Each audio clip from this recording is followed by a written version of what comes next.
Olá, sejam muito bem-vindos ao Petcast História, o podcast oficial do Programa de Educação Tutorial do curso de História da Universidade Federal Fluminense. Eu sou Felipe Camargo, bolsista do PET, e estou aqui com Lucas Félix. Olá, Lucas, tudo bem? Olá a todos, eu sou o Lucas Félix, também sou bolsista do curso de História da UF. Estou muito feliz de estar aqui hoje. É isso aí, vamos lá. Bom, nos últimos 2 anos, desde 2018, para ser mais exato, a gente tem realizado no PET o Cinepet Carnaval no mês de maio, trazendo desfiles das escolas de samba que falam sobre questões sociais importantes, questões políticas importantes para o debate público na universidade. Para a gente assistir junto com alguns dos realizadores deles e debater com o pessoal sobre o desfile em questão.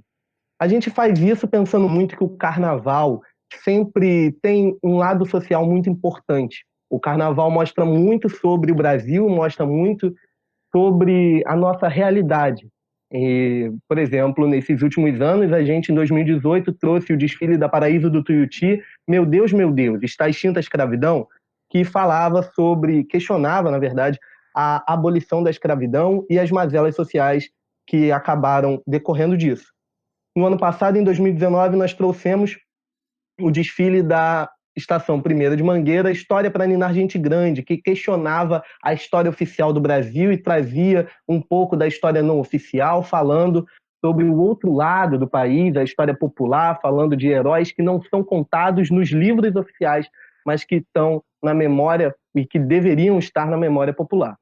Com a quarentena, né, com a pandemia da Covid-19, a gente está tendo que exercer isso de uma maneira diferente. E no início do mês de maio, nós trouxemos um Cinepet em casa, nas redes sociais, sugerindo alguns desfiles de carnaval. Dentre eles, sugerimos os desfiles da Unidos do Viradouro, da Acadêmicos do Grande Rio e da Mocidade Independente de Padre Miguel, desse ano de 2020, com enredos que traziam questões importantes sobre memória e com temas pertinentes sobre a sociedade brasileira.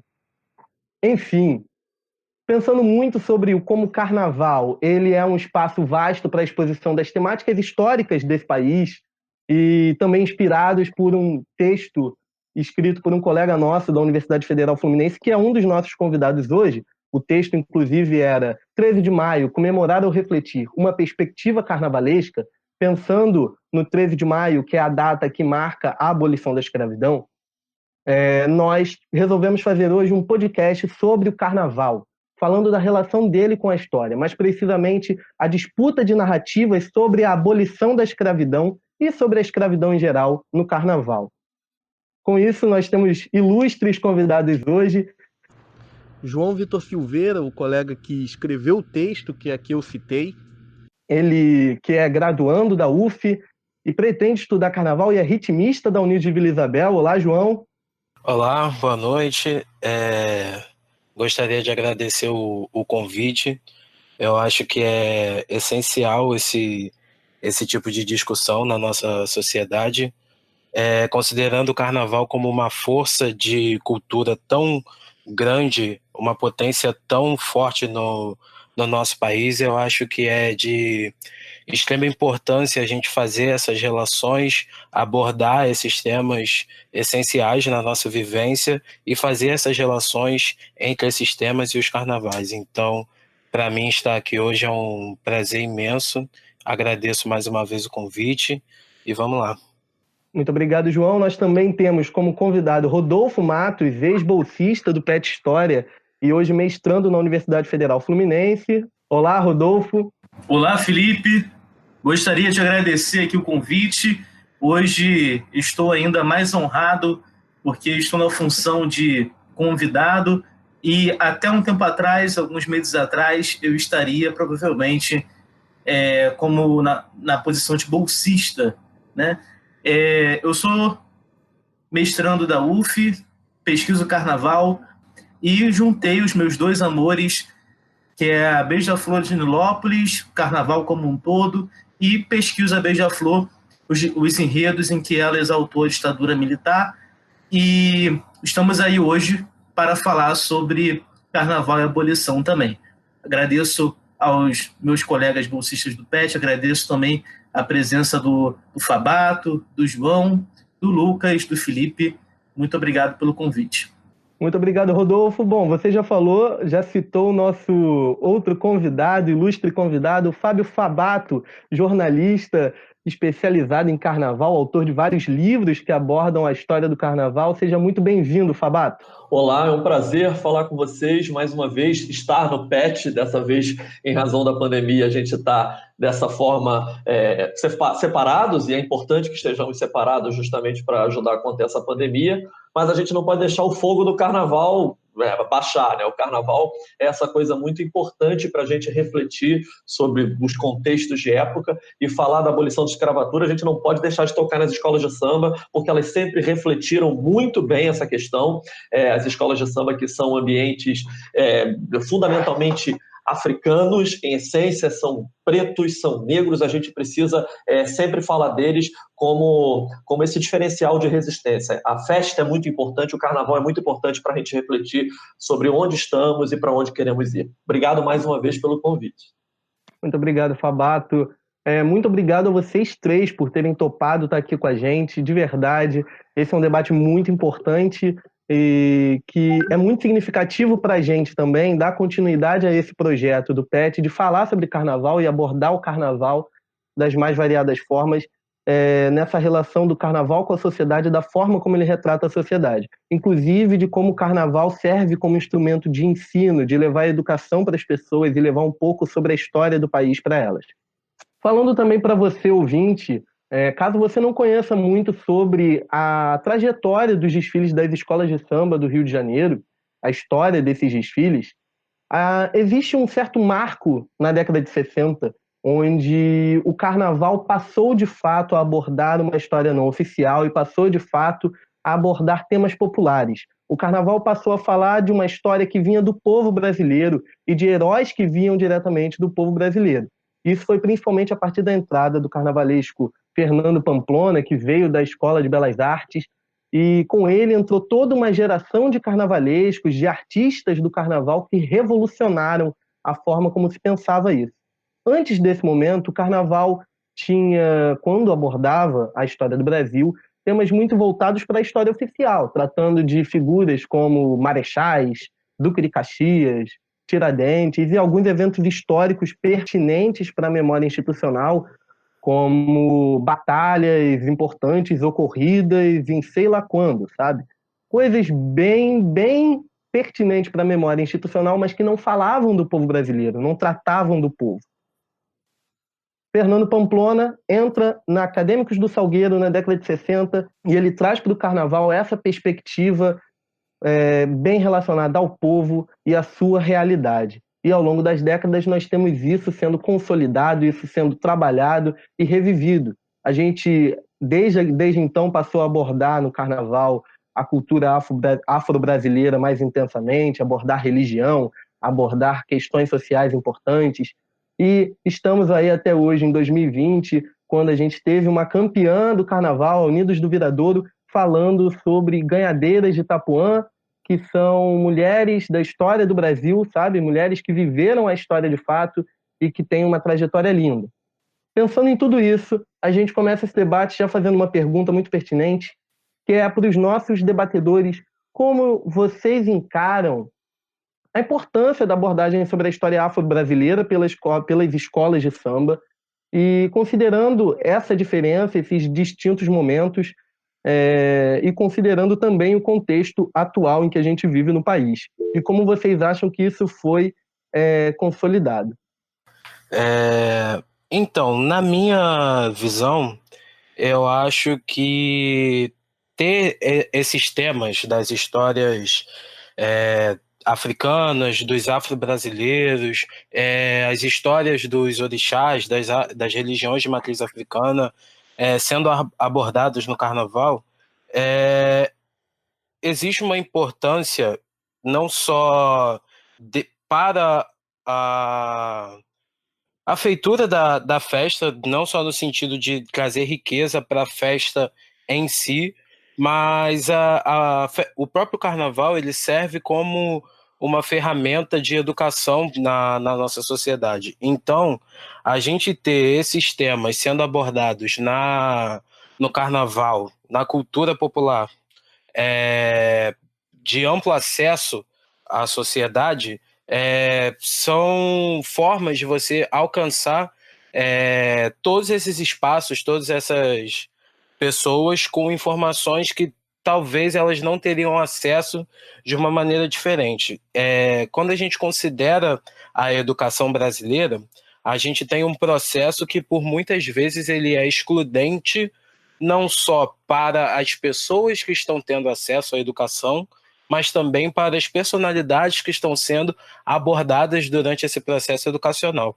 Então, a partir do carnaval, é uma possibilidade muito grande de você ter acesso a figuras que você talvez não conheceria pelo método educacional padrão, figuras que não estariam acessíveis nessa educação padrão.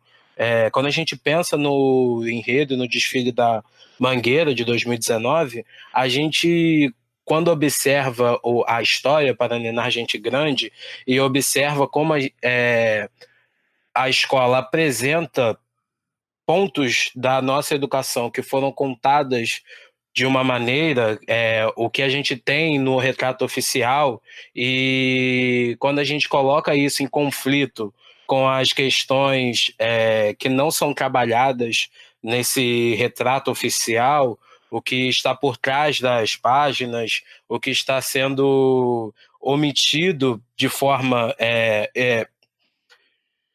proposital ao longo da nossa história, então a gente tem ali não só um processo que abrilhanta o espetáculo, mas a gente também tem ali um processo educacional na sociedade. Então eu acho que a importância desse marco com Fernando Pamplona, no Salgueiro, ele é essencial para a forma como a gente discute o carnaval, a forma como se faz o carnaval, mas pensando de maneira mais explícita. Quando a gente para pensar, por exemplo, em questões mais intrínsecas ao carnaval, a gente percebe que o carnaval vem discutindo as africanidades desde sempre, porque os batuques das baterias, eles são, em sua essência, carregados da africanidade. Então você tem as escolas ligadas aos seios mais, não subalternos, mas mais marginalizados da sociedade.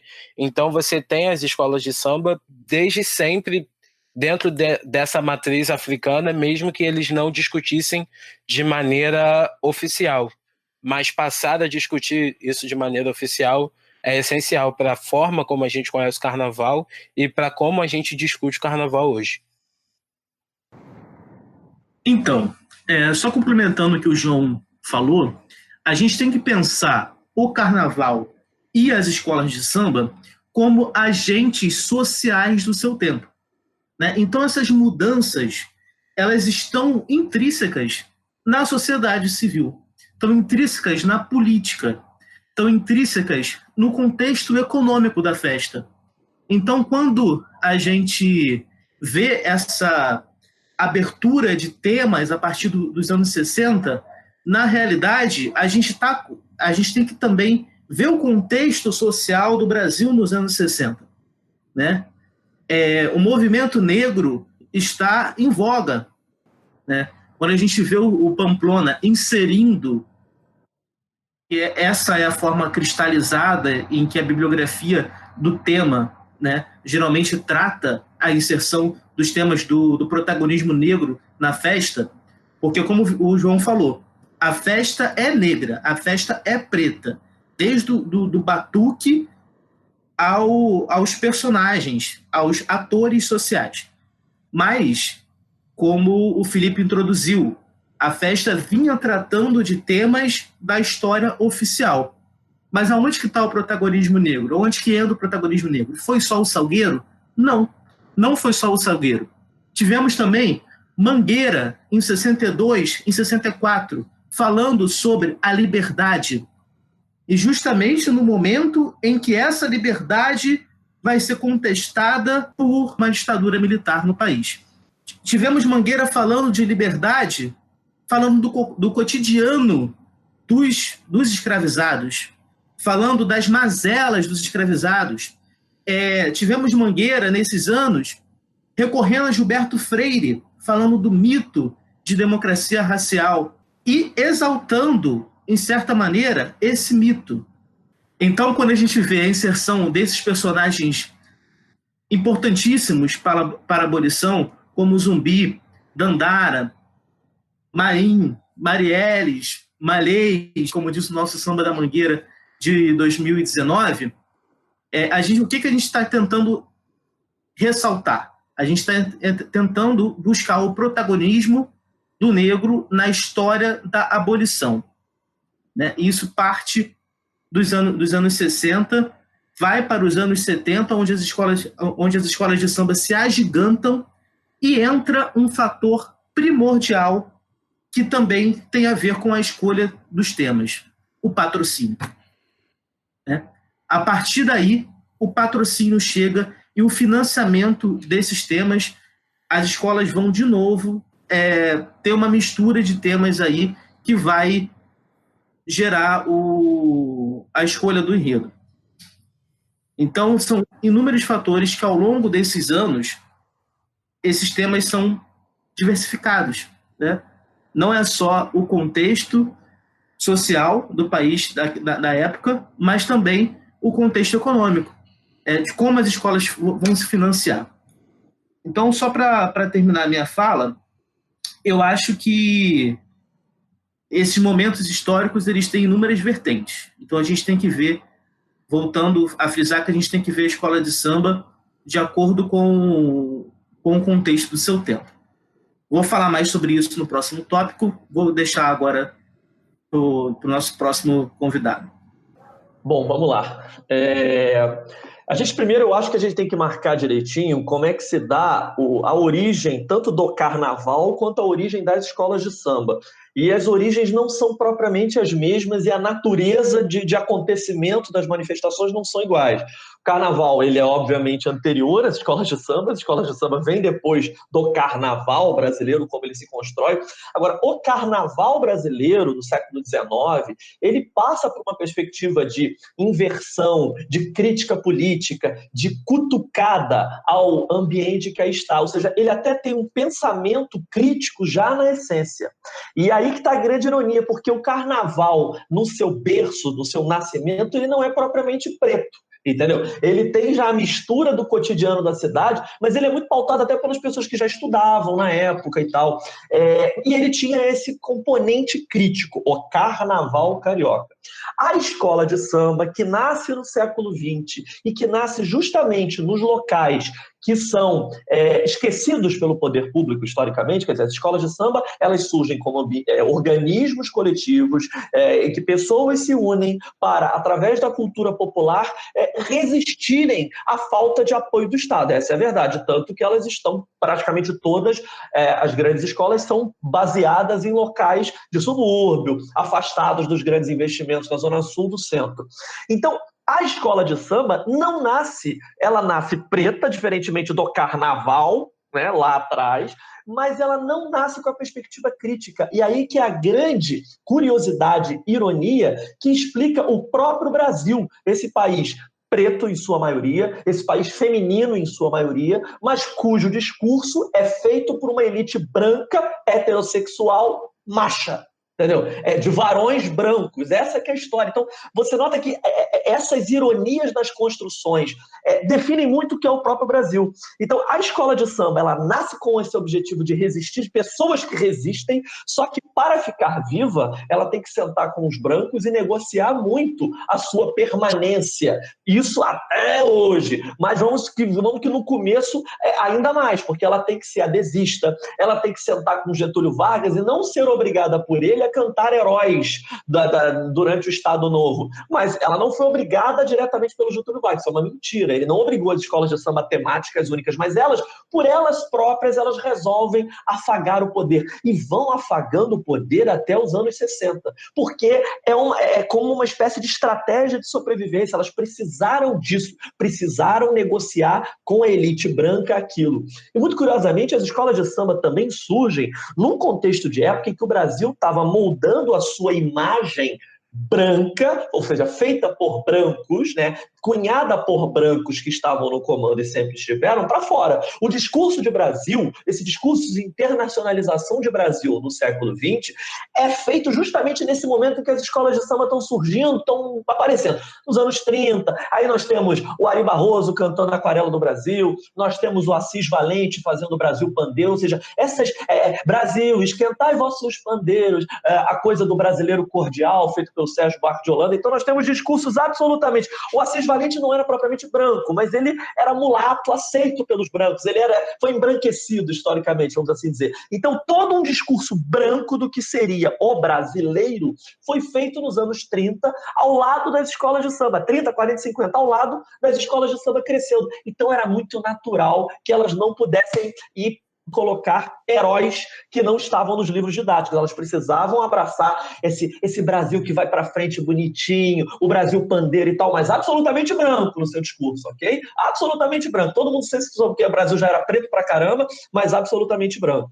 Nos anos 60, acontece que as escolas elas são esses organismos que dialogam com os contextos de época a todo instante, como aqui foi dito. Nos anos 60, nós temos, por exemplo, várias nações africanas ficando independentes, e nós temos a ação, vocês citaram o Fernando Pamplona, as pessoas, Fernando Pamplona, será que ele era preto? Será que ele era nada? Um cara branco, nascido em 26, um cara de classe média alta para a época, que morou em Botafogo e tudo mais, que, graças a Deus, teve a sensibilidade da compreensão, com um cara que amava a cultura popular, de entender que esse organismo escola de samba estava padecendo de uma ironia absolutamente até macabra. Organismo preto exaltando branco? O que é isso? Que ironia louca de Brasil é essa, em que essa manifestação tão gostosamente brasileira preta só fala de branco? E foi ele quem pautou a mudança de comportamento nos anos 60 e muitas escolas vieram a reboque. Quer dizer, a gente não pode descontextualizar de época, como vocês mesmos falaram, em momento algum. Mas é muito curioso como a escola de samba ela padece e, ao mesmo tempo, faz resplandecer todas as ironias que há em Brasil. Tudo que está à margem do que a sociedade burguesa, que senta tanto na arquibancada quanto nos camarotes para aplaudir aquele espetáculo incrível que é um desfile de escola de samba, tudo que é à margem para ela o ano inteiro, desfila numa escola de samba. Tudo. É preto, é viado, é mulher, é tudo o que eles mais detestam. É tudo que aquela elite burguesa escrota mais detesta, passa ali. E aí está a grande ironia. De certa forma, essa manifestação de pessoas que tanto a elite brasileira detesta, elite sempre entre aspas, porque não tem elite brasileira, existe gente rica brasileira. Não elite, porque elite pressupõe o conceito de gente iluminista. E a nossa elite não é nada de iluminista. Ela é racista, fascista, autoritária. Ela é tudo de ruim. Então, assim, a escola de samba, ela se permitiu nas negociações. Primeiro ela teve que negociar para existir, ela cantou branco, mas depois ela enfiou goela abaixo da elite tudo aquilo que a elite não gosta, o que também é bacana, porque não deixa de fazer sentido que um desfile daquele apresente para a elite tudo aquilo que ele não quer. Então, a gente tem... É agridoce quando eu falo de escola de samba, porque ao mesmo tempo que eu acho um espetáculo surpreendente de tesão, de você poder enfiar a goela abaixo da elite, tudo aquilo que ela não reconhece como país, ao mesmo tempo, quando acaba o carnaval, no geral, aquelas mensagens morrem ali. A gente retoma toda aquela história que o Candeia cantava com o Quilombo, quando ele falou naquela música Dia de Graça, daí então, e a pessoa volta ao barracão, e pedindo para que o negro se olhasse como bonito e falasse, daí então jamais tu voltarás ao barracão. Então, a necessidade que eu acho é, a partir de agora, nós aplicarmos o que é fundamentalmente essa invasão, que é um desfile de escola de samba, porque é uma invasão, é uma ocupação, é a Elza Soares berrando, é o Joãozinho da Gomeia se espalhando, entendeu? São as grenadeiras de Itapuã também se espalhando. É a necessidade que nós temos de fazer estes cantos ecoarem para além das quatro linhas, para além do campo de futebol, que no caso é o sambódromo, entendeu? Então esse é o grande desafio. Agora, eu não tenho a menor dúvida de que a certeza, eu acredito nesses coletivos, acredito nas mensagens que eles estão dizendo. Agora, não se enganem com a escola de samba como num sistema de comando. Escola de samba é adesista em seu comando. Escola de samba, no geral, é branca em seu comando, inclusive. Então, eles negociam a todo instante a sua sobrevivência com outros brancos. E, no geral, quem apoia apanha é quem está conduzindo a escola na avenida, que é o preto, que é o povo, entendeu? Então a gente não pode se enganar, não existe é como uma novela, essa história ela vai em ondas. Agora, nesse momento, as escolas estão super políticas porque elas sentaram com o prefeito atual, Crivella, e ele já deixou claro, eu detesto vocês. Então, assim, as negociações foram terminadas. Então, quando termina as negociações, as escolas vão gritar nos seus enredos, mas não se enganem se houver uma troca ou se houver uma sinalização de dinheiro, vou passar a voltar a financiar vocês, rapidinho esses temas deixam de existir. Ou seja, não é uma obra morta em si. A relação da escola de samba com o poder e com essa elite burguesa que vai lá todo ano para aplaudir é agridoce, vai e volta. Agora, que o coletivo que está ali na pista, com todos os referenciais de Brasil, que são absolutamente esquecidos pela elite, entre aspas, branca, que isso é um tesão de existir, é um tesão. E a gente pode avaliar isso como esse microcosmo de Brasil.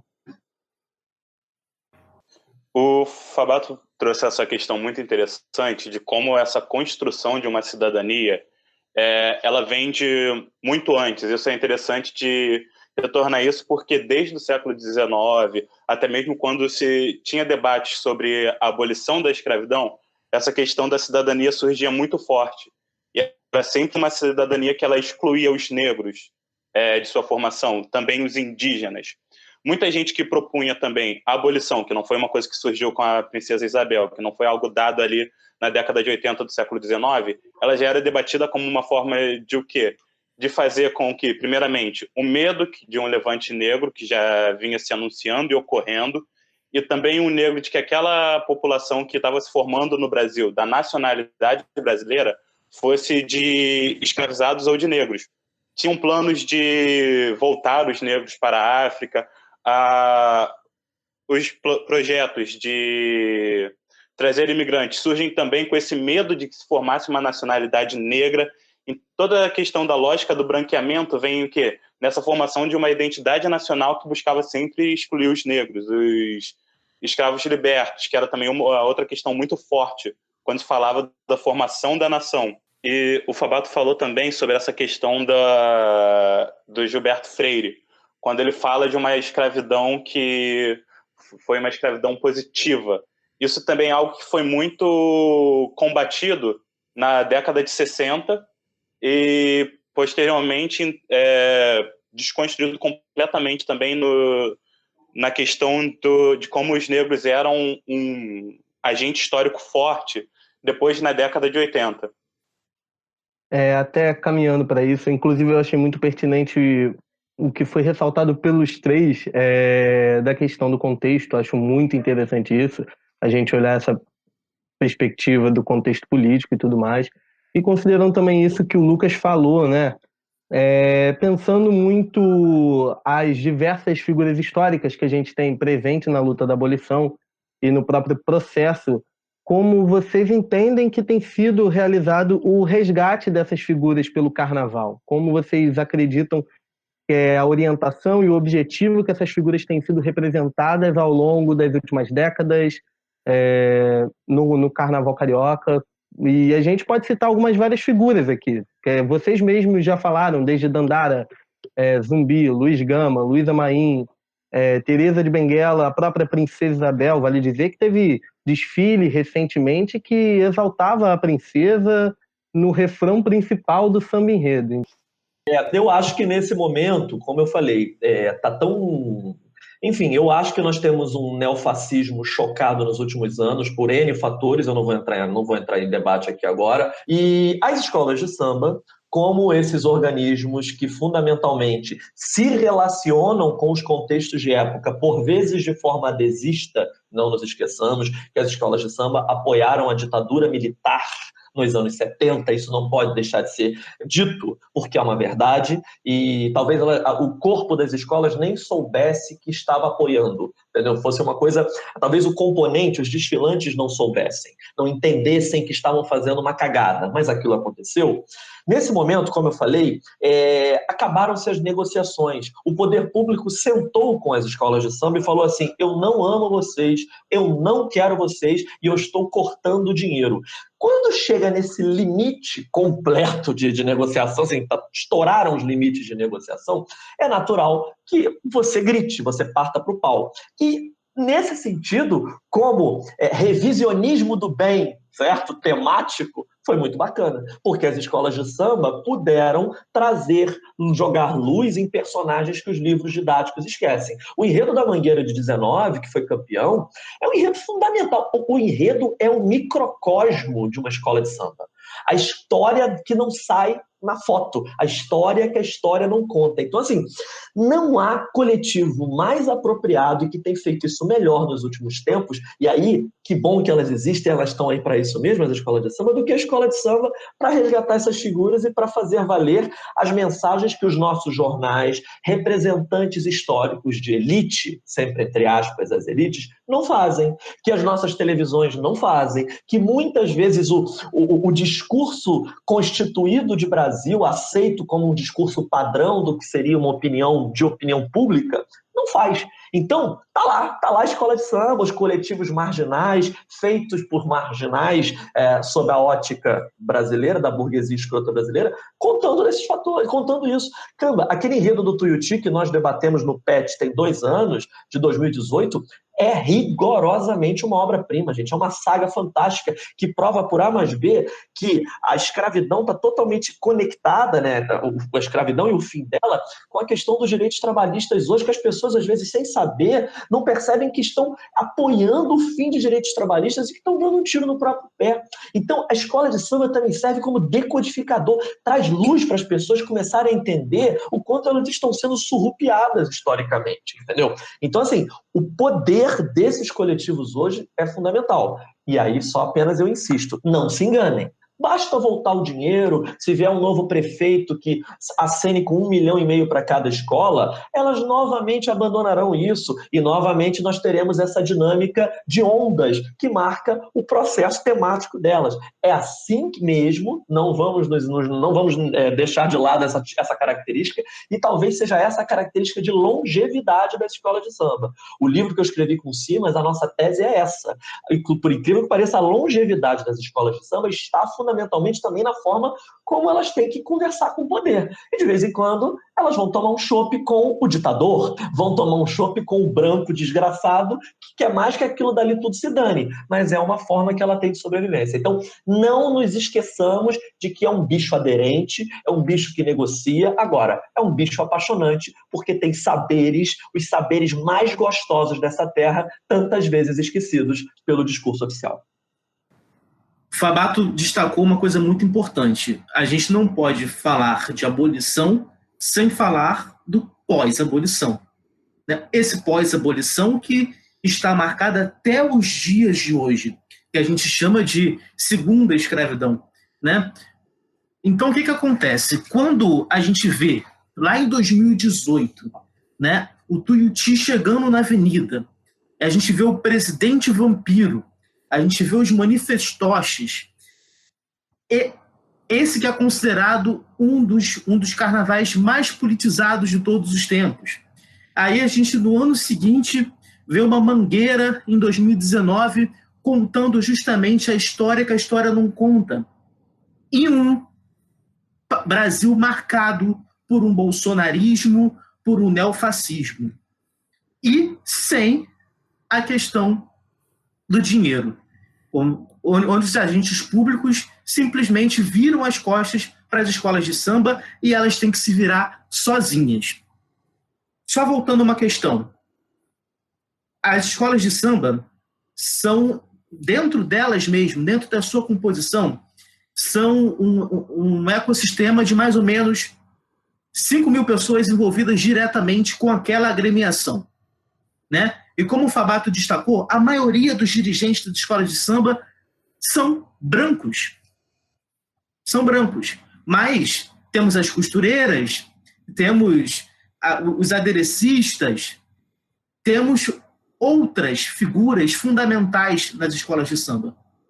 Então, quando a gente fala do contexto, em 1988, nós tivemos uma Vila Isabel falando sobre Kizomba, a festa da raça, que é considerado por muitos um dos maiores desfiles de todos os tempos. Uma Vila Isabel que nunca tinha ganhado um carnaval na sua vida, com o enredo proposto por Martinho e por a sua esposa era presidente, a russa, né? E essa Vila Isabel, que ninguém acreditava por questões até ancestrais, ganha o carnaval, onde apenas as grandes, né, ganhavam, e onde é exaltado a ancestralidade da cultura negra, purista, africana e as suas reminiscências aqui no Brasil. Em 1989, temos Liberdade, Liberdade, Abra as Asas sobre Nós, de Imperatriz, e que simplesmente exalta a Isabel, a heroína que assinou a lei divina, né? E temos uma Mangueira que contrapõe isso. A exemplo disso, nós tivemos em 2019 a Mangueira falando sobre a questão da história que a história não conta, dos personagens que foram esquecidos, e uma Vila Isabel destacando novamente a princesa, com muito dinheiro. Então, a questão do financiamento é fundamental em diversas épocas. Nós tivemos, ao longo dos anos 2000, as escolas de samba falando sobre gás, sobre iogurte, sobre diversos assuntos que não tinham absolutamente nada a ver com as escolas de samba em si, com o contexto da história do negro. E aí voltamos para uma era em que o poder público se voltou contra as escolas de samba, né? E tivemos novamente enredos críticos. Então, acho que a escolha desses personagens, nesse momento, tem a ver também com essa questão do financiamento e com o que o carnavalesco quer falar, né? Onde o carnavalesco quer chegar. Vamos dar destaque também que os maiores enredos agora de cunho crítico são carnavalescos da nova geração. Vamos dizer que são os netos de Fernando Pamplona. Nós temos aí Leandro Vieira, Jaque Vasconcelos, Tarcísio Zanon, Leonardo Bora e Gabriel Haddad, da Grande Rio. João Vitor Araújo. Então, assim, já é uma nova geração que já está mudando de novo esteticamente os desfiles, né? Tem a questão do brilho e do não brilho. O desfile de 2019 da Mangueira quase não teve brilho, que é o grande luxo, né? Que todo mundo vê o desfile, mas mesmo assim ele foi emblemático. Antes veio a Vila Isabel, depois veio a Mangueira, e a Sapucaí foi aos prantos com Mangueira. Logo depois do brilho de Vila Isabel, exaltando Petrópolis, exaltando a princesa, a heroína. É a mesma Vila Isabel que lá em 1988 estava cantando a Festa da Raça. Então, acho que pode ter uma militância aí nas escolas de samba, verdadeira em alguns de seus componentes, mas também nós temos a questão do oportunismo mercadológico. Então é isso que difere uma época da outra. Temos também, só para mais um exemplo, nós tivemos a questão da vida, né, da Elza, muito bem representada pela mocidade nesse corrente ano. E quem representou a vida da Elza foi exatamente Jaque Vasconcelos, o mesmo de Tuiuti 2018. E que tivemos a sinopse muito bem escrita, muito bem elaborada pelo nosso querido convidado, Fábio Fabato. E aí tivemos críticas lá na mocidade dizendo assim: mas o Jaque Vasconcelos vai politizar o enredo da Elza? Como não politizar a vida dessa mulher, que é exatamente um exemplo de resistência quilombola até os dias de hoje, que sai da Vila Vintém, vai para o show business, quebra o palco de todos os sentidos e vira essa grande deusa que nós vemos hoje em dia. Então, é uma história de luta, é uma história política, é uma história marcada por resistência. Não tem como não politizar a vida dessa mulher. Então, acredito que, de novo, reforça a tese de que as escolas de samba estão dentro do seu tempo. A gente vive num Brasil em que não se acredita mais na ciência, acreditar a ciência até um tanto quanto ditocômico, né? Não se acredita na ciência. A gente produz ciência e tem método, tem diálogo com os pares e tudo mais. Então vivemos num país onde a população não quer enxergar o óbvio. A população está simplesmente ignorando fatos históricos, e a história do negro no país tem até hoje que ser resistência. Até hoje tem dirigente de escola de samba que vai contar a vida de uma mulher preta, favelada, e que não pode ser politizada. Como não vamos politizar isso? Como não vamos falar de racismo ao falar sobre Elza Soares? Como não vamos falar de racismo ao falar sobre Dandara, Zumbi, Luiz Gama, Luísa Maim, Teresa de Benguela, e vamos continuar exaltando a princesa, né? Eu lembro muito bem que quando nós estávamos discutindo o enredo de 2018 do Tuiuti, teve uma senhora que levantou e fez uma pergunta para o Jaque. O Fabato deve lembrar, o João deve lembrar, o Felipe também. A senhora simplesmente levantou da plateia e falou assim: mas cadê a princesa? Onde estava a princesa no desfile? E o Jaque falou assim: mas é justamente, ela não era para ela estar. Quem era para estar no desfile eram os pretos velhos. Era o quilombo. Era a resistência. Não é isso. É muito interessante essa fala do Rodolfo, principalmente quando a gente relaciona contexto, financiamento, dinheiro, e a gente pensa nesses enredos.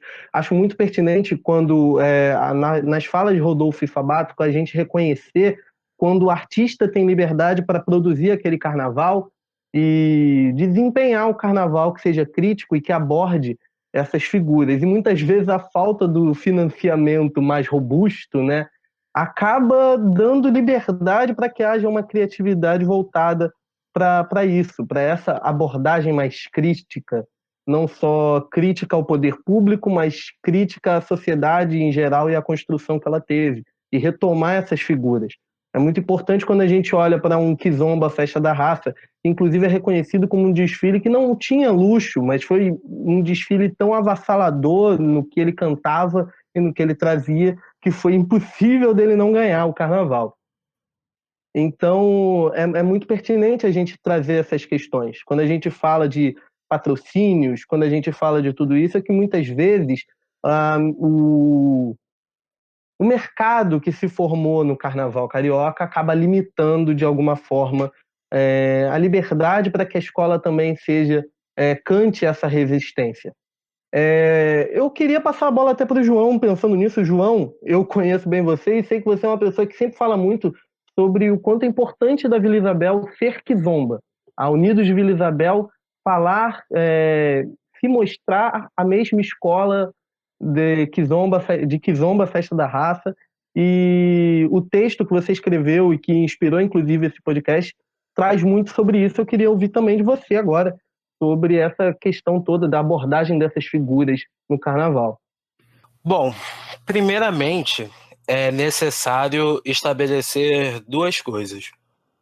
O trabalho carnavalesco para o desfile é artístico e todo trabalho artístico é político.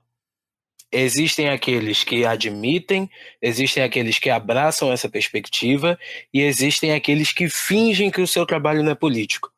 Mas todo trabalho é político. A ausência de vontade de abordar a política é uma escolha política. E é necessário que se diga política, não partidária, política. Então, quando a gente pensa em Vila Isabel, o que me vem à cabeça é Kizomba. Então, e até relacionando com o que o Lucas falou sobre a questão de cidadania, em Kizomba se diz, essa Kizomba é a nossa Constituição. A Constituição dessa gente é relacionada aos seus aspectos culturais, às suas festas, aos seus festejos, às suas crenças. Não é baseada apenas numa folha de papel que diz ser uma Constituição, que diz abraçar essas pessoas, mas na realidade pura e crua não abraça. Então, isso é uma questão que é importantíssima de ressaltar. E Kizomba é a grande manifestação quando se pensa em Vila Isabel, mas Vila Isabel fez um triênio de desfiles impressionante, começando com Kizomba em 1988.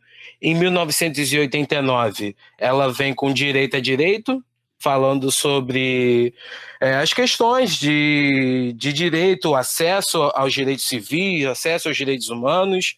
E em 1990, ela vem com Se Esta Terra Fosse Minha. Ela fala sobre a questão indígena, a questão das terras. Então, a Vila Isabel, ela é uma escola que ela trata dessas questões. Quando você traz mais para a nossa época atual, você tem a Vila Isabel falando sobre Angola, em 2012, você tem a Vila Isabel falando sobre Miguel Arraes, em 2016, você tem a Vila Isabel falando sobre as relações entre o som e a cor, a religiosidade, em 2017. Então é necessário se ressaltar que essas escolhas, elas são políticas. Porque quando a gente tem a Vila Isabel em 2019 exaltando a figura de Princesa Isabel, isso não é uma coincidência, isso não é apenas um apuro artístico. Isso é uma escolha política. Mesmo que o carnavalesco prefira dizer que não é, que ele não se envolve com política. Inclusive, relacionando com a questão que o Rodolfo trouxe, quando a gente tem um enredo sobre Elza Soares e as pessoas se preocupam em não politizar esse enredo, isso já está errado. Então, eu, particularmente, me preocupo em como a gente vai ter, seja em 2021 ou quando o próximo carnaval ocorrer, me preocupa que a gente vai ter um enredo falando sobre Martinho da Vila, em Vila Isabel, sob a batuta de um artista que não aborda a política, que despolitiza os seus enredos. Isso me preocupa. Mas é uma questão que a gente pode deixar para outra oportunidade. Acho que eu precisava falar disso, dessa questão em relação à política. Acho que podemos passar para a próxima. Lucas, é com você. Eu queria antes fazer também uma intervenção, porque nesses últimos anos tem ocorrido um revisionismo muito grande quanto a figuras, como, por exemplo, o Zumbi, que hoje em dia tentam fazer dele também uma figura sem discussões políticas. Há muito também mitos que são feitos e reforçados por publicações de pessoas que se pretendem abordar a história de um novo jeito ou fazer uma história sem viés político e ideológico, que, na minha opinião, é um absurdo. E isso é feito de uma forma não criteriosa e muitas vezes também trazendo mentiras sobre figuras que são de grande importância, como o Zumbi. Tentam também meio que trazer novos heróis, esquecendo de feitos dele, como, por exemplo, o Luiz Gama, que há algum tempo atrás eu estava vendo textos na internet, que falava do Luiz Gama como um herói que não apelava para extremismos. Um cara que falava que, tipo, quando em uma fuga um negro matava o senhor dele, era uma forma de legítima defesa, e tentam fazer dele uma figura que não teve quase que um viés mais extremo. Ele foi afastado de círculos abolicionistas liberais, porque ele não queria negociações ou formas de transição para o fim da escravidão. E isso eu acho que a gente perde muito, até porque alguns intelectuais da atualidade, eles querendo fazer novas formas de abordagem, eles acabam também reproduzindo estruturas que são feitas. Grandes sociólogos da Escola Paulista, quando eles iam abordar a transição da escravidão ou pós-abolição, eles acabavam tirando essa agência histórica dos negros, que aí sempre foi apagada por um projeto, mas que é muito importante.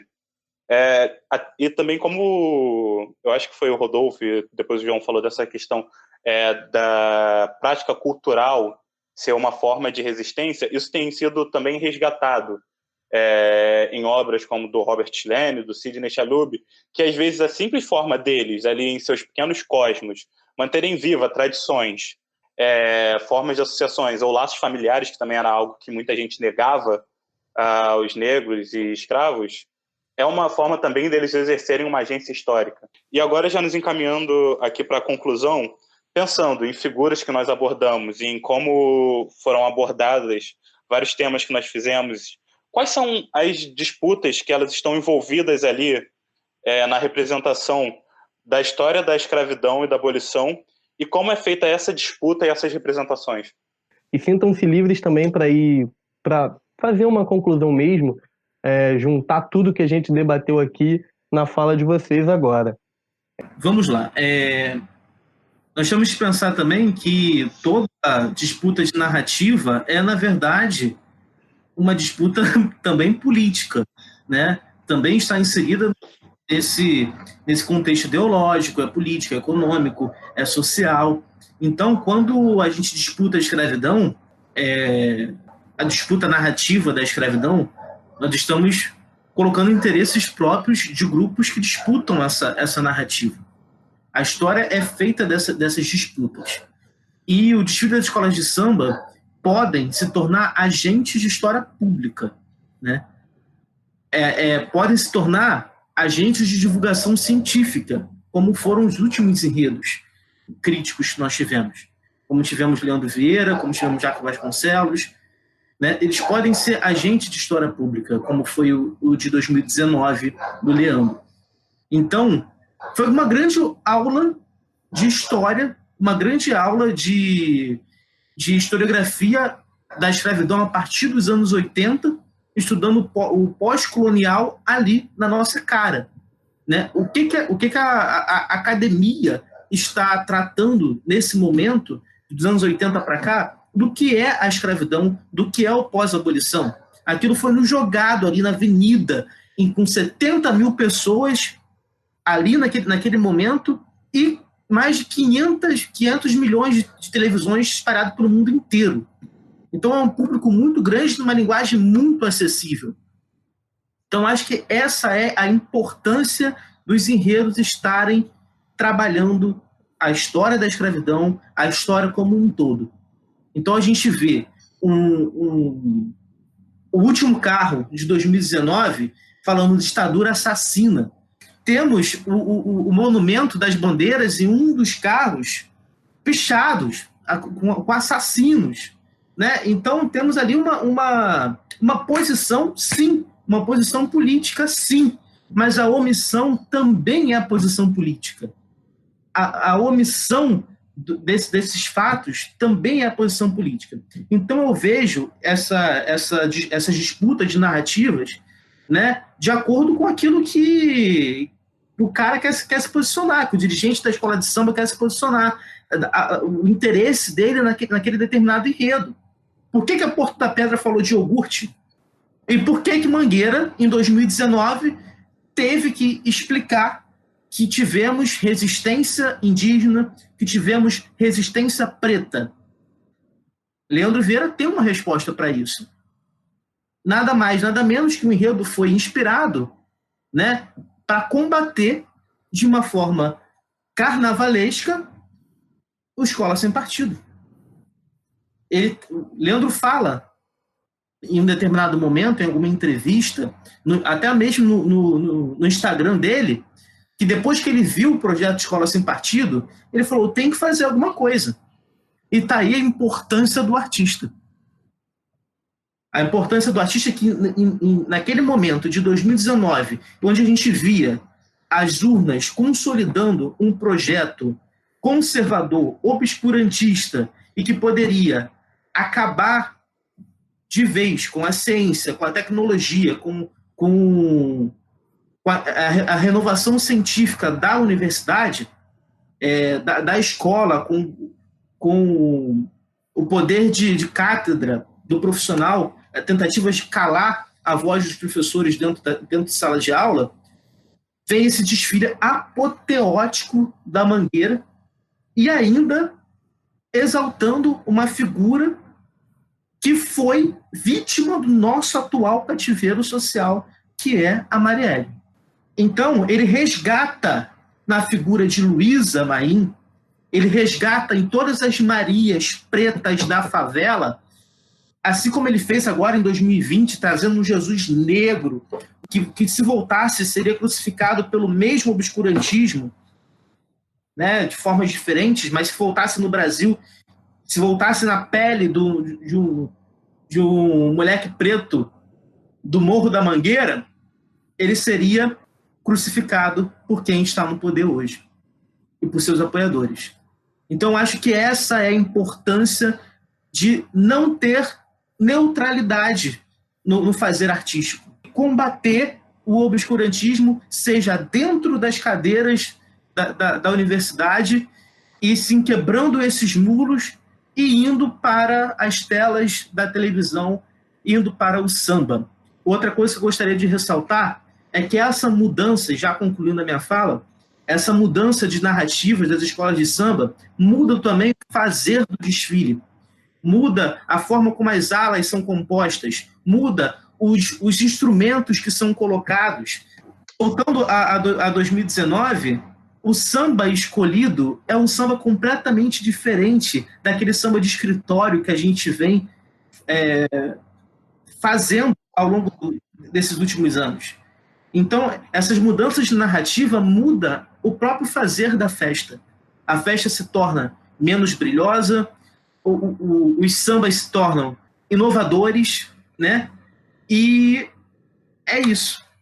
Então, nós temos que, sim, desde sempre, continuar fazendo com que as escolas de samba se voltem para elas mesmas, se voltem para a sua tradição, se voltem para a sua ancestralidade, que as Áfricas sejam cantadas, que a herança brasileira, africana, seja sempre exaltada e que nunca esqueça que as escolas de samba é uma herança nossa, desse Brasil preto, desse Brasil mulher, desse Brasil em que tem que sempre ouvir Marias, Maíns, Marielles e Malês.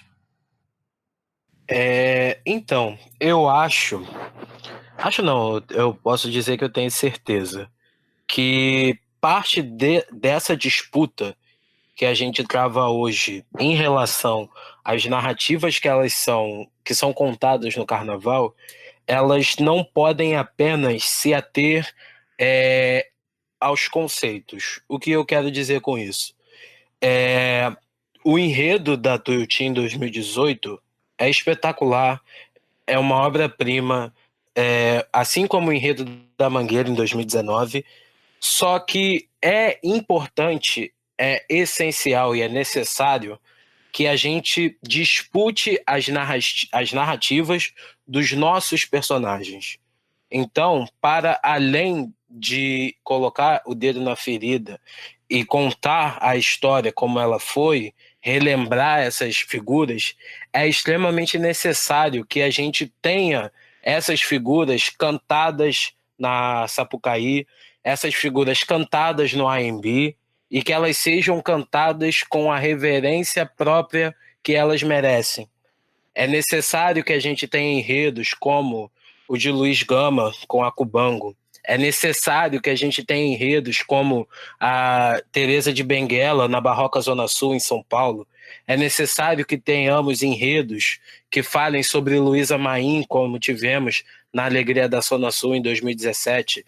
É necessário que tenhamos enredos falando sobre Aqualtune, como tivemos com a Mancha Verde em 2019 lá em São Paulo.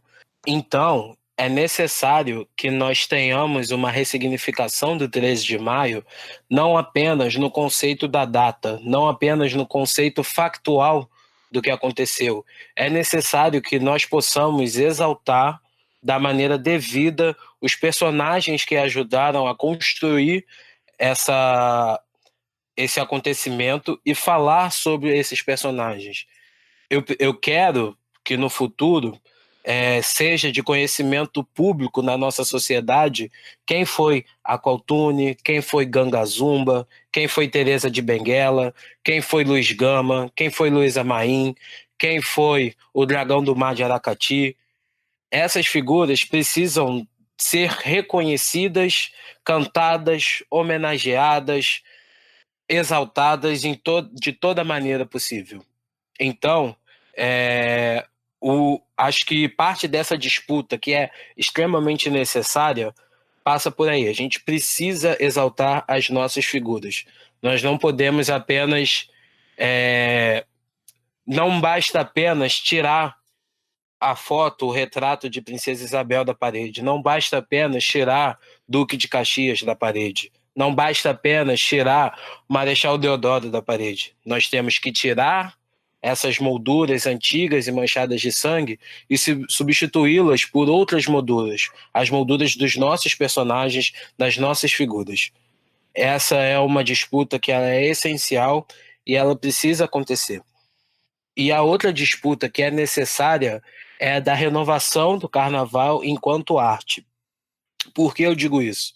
Quando nós observamos esses enredos, nós percebemos que eles partem de, quase em sua totalidade, de carnavalescos mais novos, mais recentes. Então, a gente precisa entender que a renovação ela é necessária, não apenas quanto às personalidades, mas também a renovação de pensamento, de conceitos. Não é apenas substituir carnavalescos antigos por novos, ou tampouco substituir ideias antigas por novas.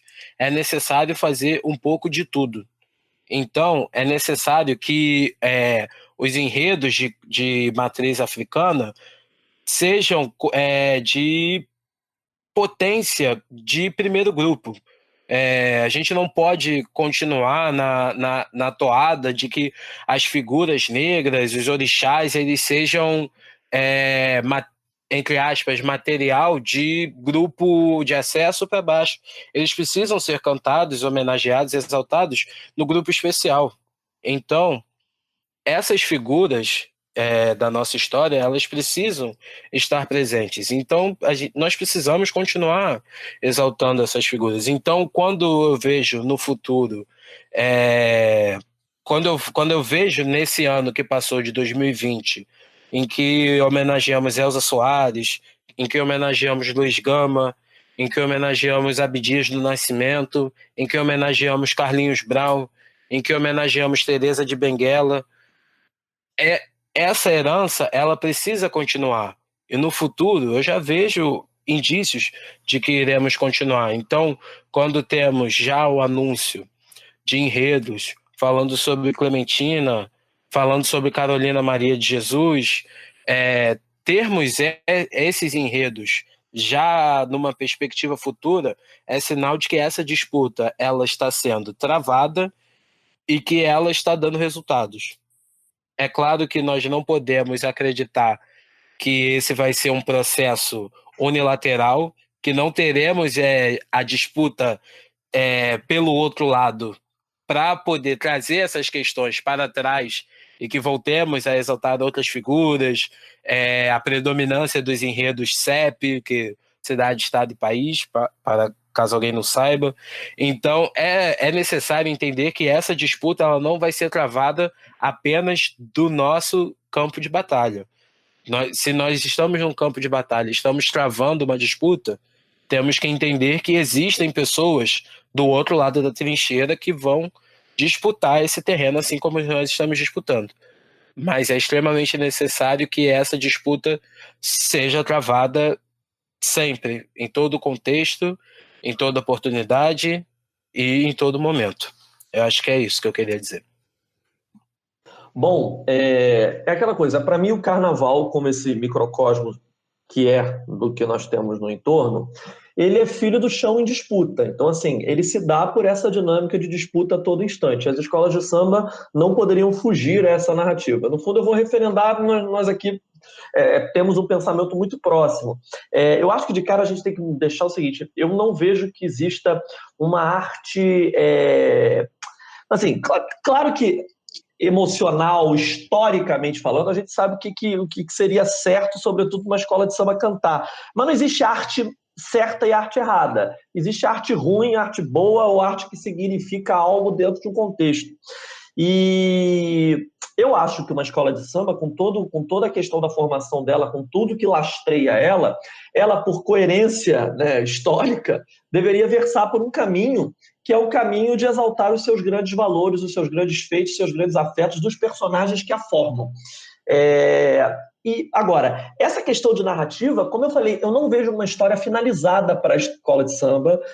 Muita gente tem essa coisa. Eu acho que a gente está vivendo um momento muito interessante de enredos, no sentido de que as escolas foram beber nas raízes, foram beber nas próprias fontes, para se entenderem nesse contexto de ataque deliberado do poder público. O poder público está atacando deliberadamente as escolas de samba. Para mim, é um projeto de poder, de destruição delas.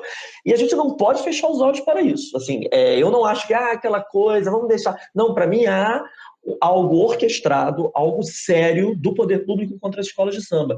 E eu acho que o tema, ou seja, o que elas levarão para as pessoas, de que modo elas se apresentarão para as pessoas, isso é uma construção necessária para que as pessoas reconheçam a importância delas e o quanto de valores de Brasil há ali.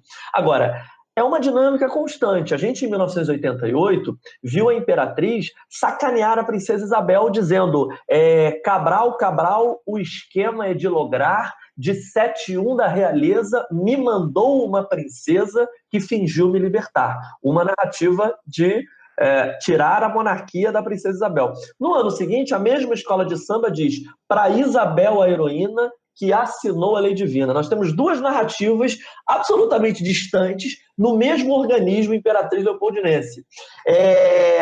O que é certo e o que é errado? É muito difícil a gente carregar, dizer mesmo abertamente o que é certo e o que é errado quando você trata de uma manifestação artística, de um recorte dado por um artista numa determinada...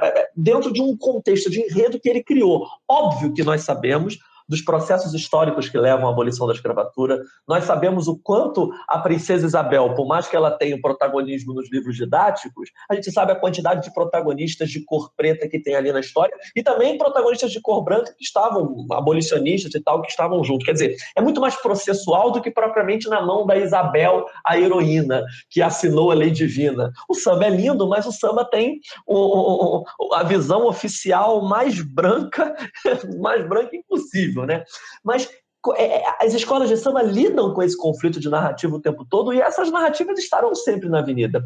O que eu acho que cabe é a gente cada vez mais trazer os saberes das escolas de samba, por exemplo, para a educação formal, para a educação para os colégios e tentar mostrar que, caramba, se você traz em si, ou seja, decodificar para as pessoas uma bateria que toca para orixá, você não pode sonegar os seus valores historicamente com temáticas que vão se chocar com toda a coerência do que é esse organismo. Entendeu? A gente precisa contar para as pessoas que a bateria da Mangueira toca para Oiá.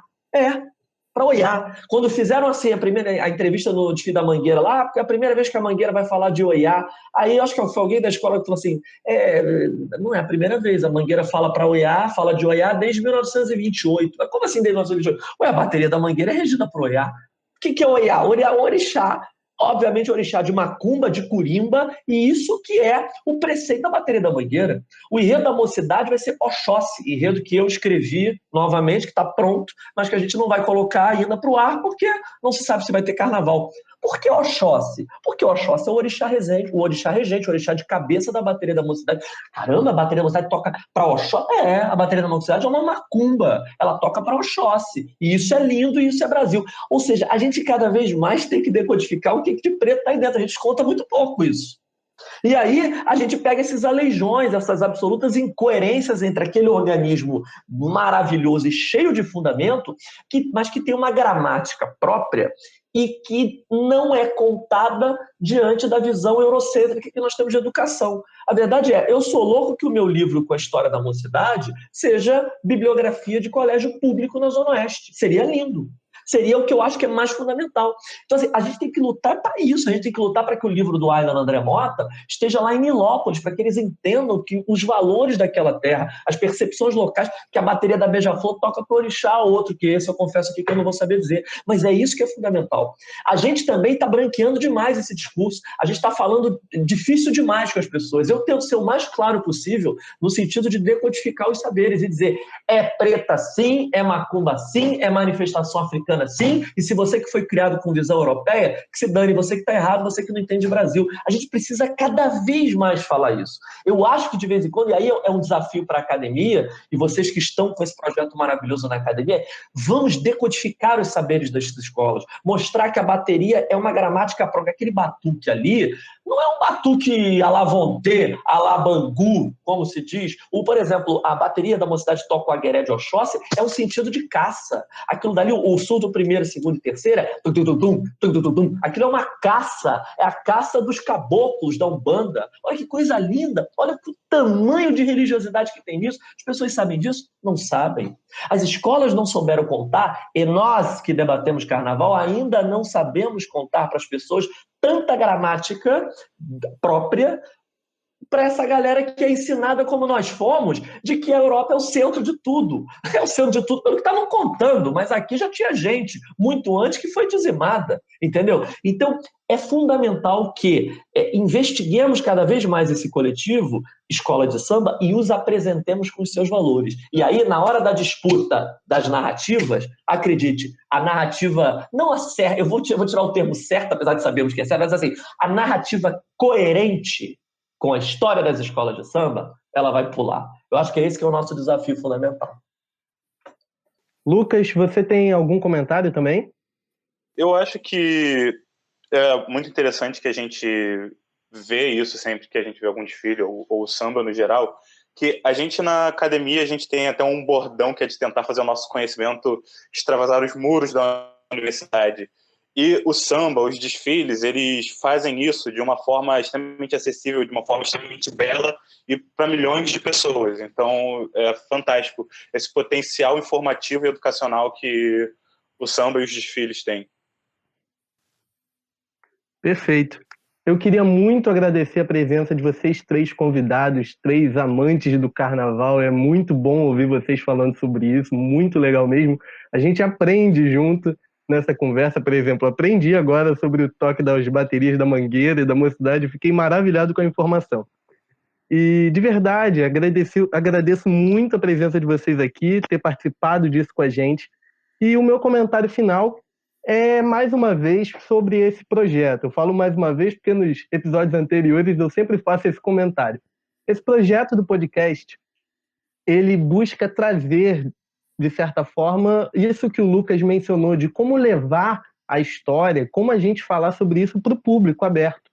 A gente, claro, está no desafio de conseguir um público maior, isso é um desafio constante para todo mundo que está se aventurando nisso de mídia, mas, e é claro, a gente foi jogado nisso de cabeça, mergulhou nisso de cabeça em plena pandemia, que a gente não sabe onde vai dar, mas com todo esse desafio, sempre pensando muito que esse projeto é voltado para a gente fazer algo voltado para a história pública, para levar essa discussão para o público em geral. E quando a gente puxa sobre carnaval, quando a gente fala sobre isso, é pensando que o carnaval também tem esse objetivo, tem essa representatividade de levar um pouco sobre a história do Brasil, levar um pouco sobre vários assuntos de importância da cultura afro-brasileira para o público em geral, como tanto foi falado aqui. Então, é muito significativo para a gente tocar esse projeto do podcast em frente e trazer esse tema do carnaval, mais uma vez, o PET trazendo esse tema para ser debatido aqui.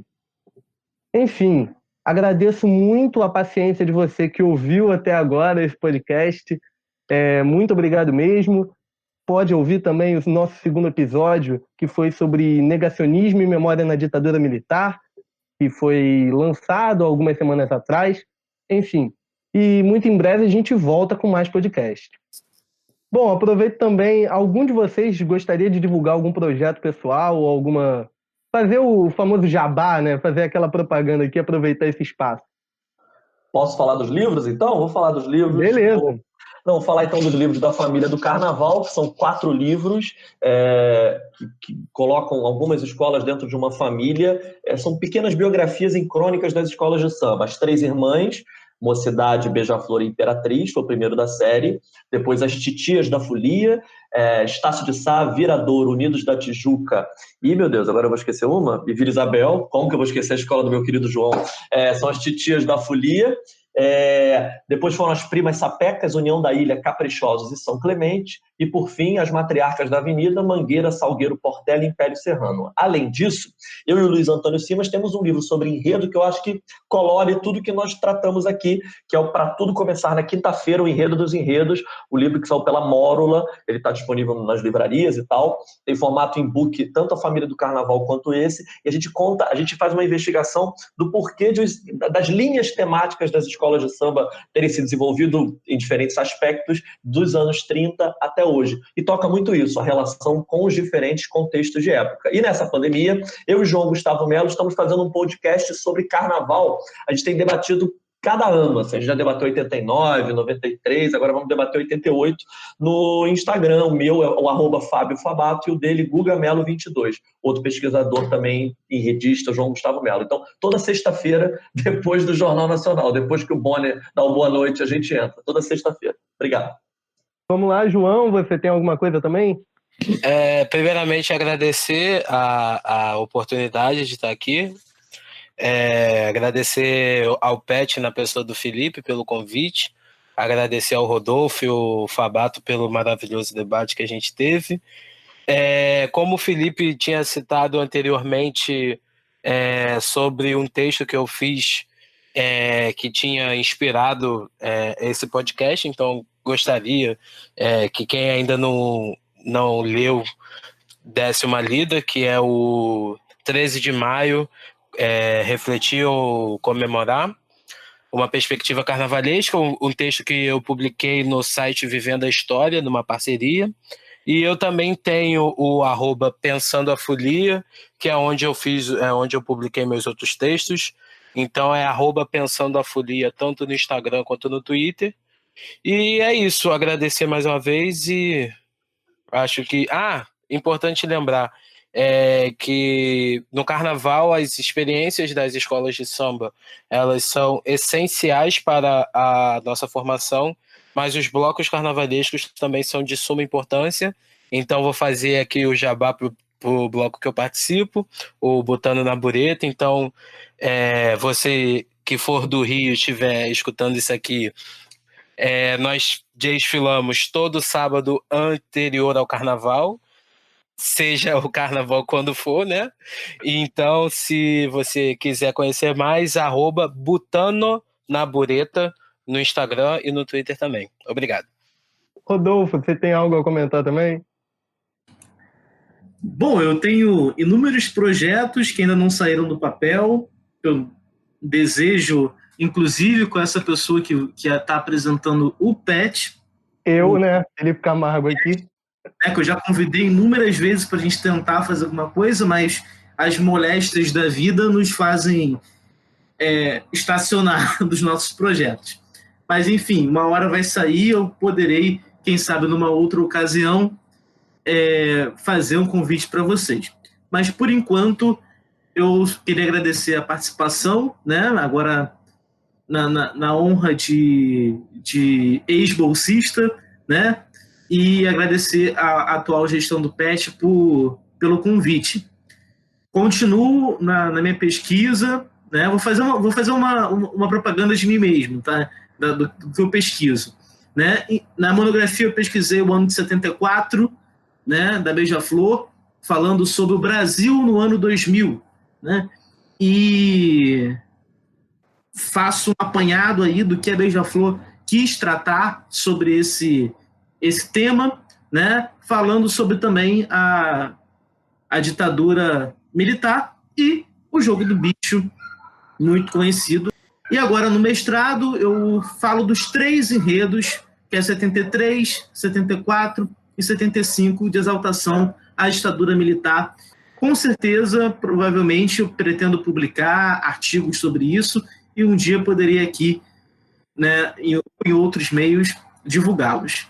Então, muito obrigado aí pela participação de todos. Eu sou muito fã desses convidados que estão aqui. Sou fãzaço do Fabato, tento acompanhar ele nas suas publicações. Sou fãzaço do João, que é meu colega de universidade, colega do samba. Fã de Felipe, fã de Lucas, de Giovana, de todo mundo no PET. Muito obrigado. Lucas, você torce para alguma escola? Então, eu sou novo em acompanhar o carnaval. Eu comecei nesses últimos anos. E eu tô começando a gostar assim, bastante da Mangueira. Mangueirense, olha só. A gente tem, ó, João até comemorou aqui na nossa gravação, porque eu vou comentar, acho que eu sei para qual cada um torce aqui, então eu só ia comentar também para o ouvinte, como uma curiosidade, o Fábio Fabato é torcedor ilustre da Mocidade Independente de Padre Miguel, inclusive escreve enredos para a Mocidade. Eu também sou torcedor da Mocidade Independente de Padre Miguel. Temos dois independentes aqui. Felipe, não sabia dessa. Gostei. Sou criado próximo. Mas... que era mangueirense. Eu gosto muito da Mangueira, da Portela também, mas a Mocidade é a escola do coração. O João, que é ritmista da Vila Isabel, é mangueirense, é torcedor da Estação Primeira. Né, João? Isso, ainda que ritmista de Vila Isabel e de Alegria da Zona Sul, sou mangueirense. E o Rodolfo falou tanto da Beija-Flor de Nilópolis, ele que é torcedor da Beija-Flor de Nilópolis.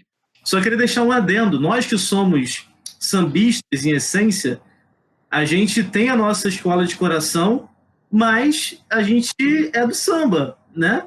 Então, a gente também... tocando em outra escola, está falando sobre determinada outra escola. Então a gente é do mundo do samba, que o termo co-irmã, né, nunca foi tão bem estabelecido para esse grupo que faz esse podcast hoje. Nesse caso é uma promiscuidade maravilhosa. Todo mundo se adora, todo mundo frequenta uns aos outros, é uma festa. É isso aí. Bom, gente, esse podcast vai ficando por aqui. Ele teve produção de Giovana Vermelinger e Guilherme Garnier. O roteiro foi produzido por mim, Felipe Camargo, Lucas Félix, que esteve aqui com a gente, e por Guilherme Garnier. E a edição por mim, Felipe Camargo, e por Guilherme Garnier. E antes de acabar esse podcast, você fica com um trecho do Samba da Paraíso do Tuiuti de 2018. Meu Deus, está extinta a escravidão? É isso. Até a próxima!